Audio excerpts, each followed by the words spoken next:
طموح لا نهائي وعزم كله إصرار فلا تركن لماض كان لأفراحنا والأحزان تذكر أن كل غد akan guna dekat penduduk Taif kerana Nabi percaya bahawa penduduk Taif akan masuk Islam.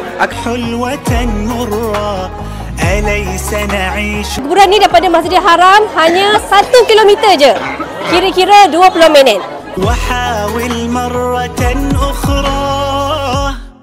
Sebab apa nak pergi ke Taif? Untuk memberikan dakwah kepada penduduk-penduduk Taif.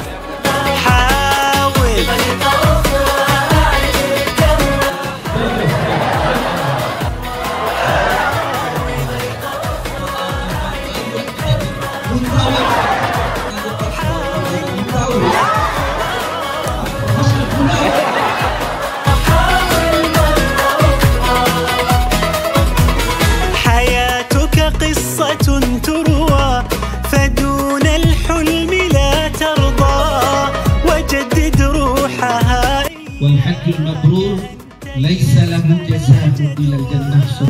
Ini baru 1 hari, kita 12 hari kat sini ni.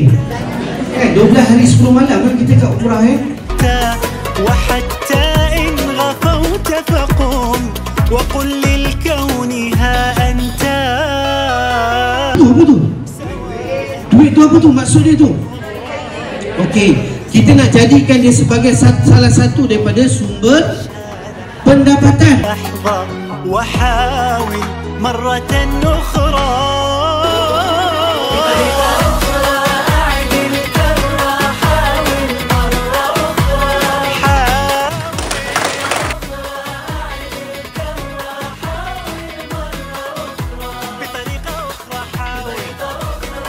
Wal asri innal insana lafi khusr.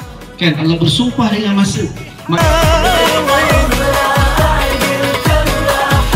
Bacalah apa doa, nak tengok dekat buku boleh, nak baca doa sendiri boleh, tak ada masalah.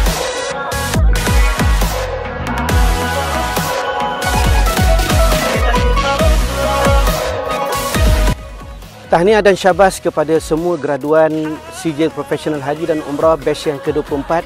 Saya doakan tuan-tuan dan puan-puan terus mengorak langkah dalam industri haji dan umrah.